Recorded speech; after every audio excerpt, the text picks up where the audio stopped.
बहुत समय पहले की बात है। एक साहूकार के 7 बेटे और उनकी एक बहन करवा थी। सभी सातों भाई अपनी बहन से बहुत प्यार करते थे, यहाँ तक कि वे पहले उसे खाना खिलाते और बाद में स्वयं खाते थे। एक बार उनकी बहन ससुराल से मायके आए हुई थी।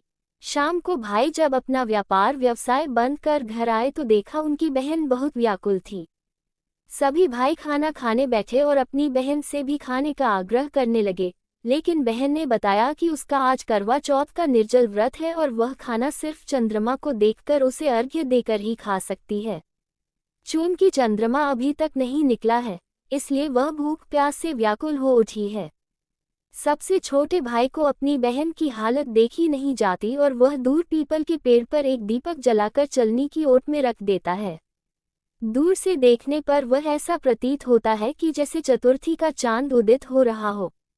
इसके बाद भाई अपनी बहन को बताता है कि चांद निकल आया है, तुम उसे अर्घ्य देने के बाद भोजन कर सकती हो।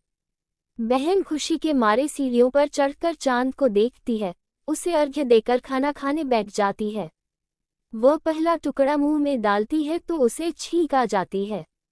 दूसरा टुकड़ा डालती है तो उसमें बाल निकल आता है और जैसे ही तीसरा टुकड़ा मुंह में डालने की कोशिश करती है तो उसके पति की मृत्यु का समाचार उसे मिलता है।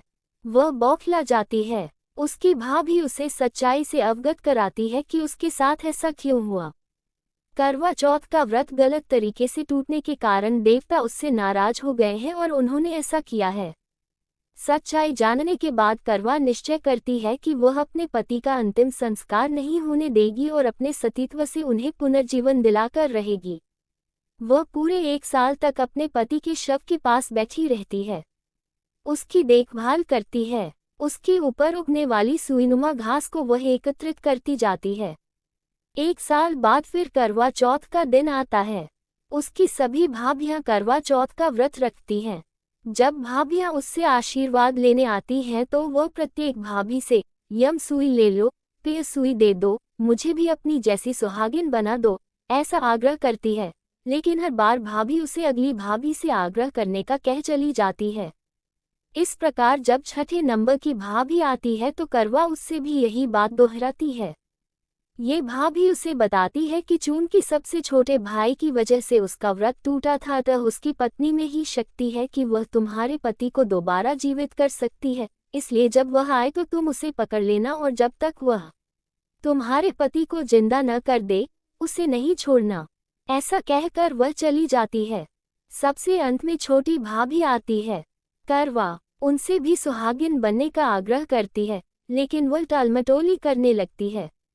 इसे देख करवा उन्हें जोर से पकड़ लेती है और अपने सुहाग को जिंदा करने के लिए कहती है। भाभी उससे छुड़ाने के लिए नोचती है, खसोटती है, लेकिन करवा नहीं छोड़ती है। अंत में उसकी तपस्या को देख भाभी पसीज जाती है और अपनी छोटी अंगुली को चीरकर उसमें से अमृत उसके पति के मुंह में डाल देती है। करवा का पति तुरंत श्री गणेश कहता हुआ उठ बैठता है। इस प्रकार प्रभु कृपा से उसकी छोटी भाभी के माध्यम से करवा को अपना सुहाग वापस मिल जाता है।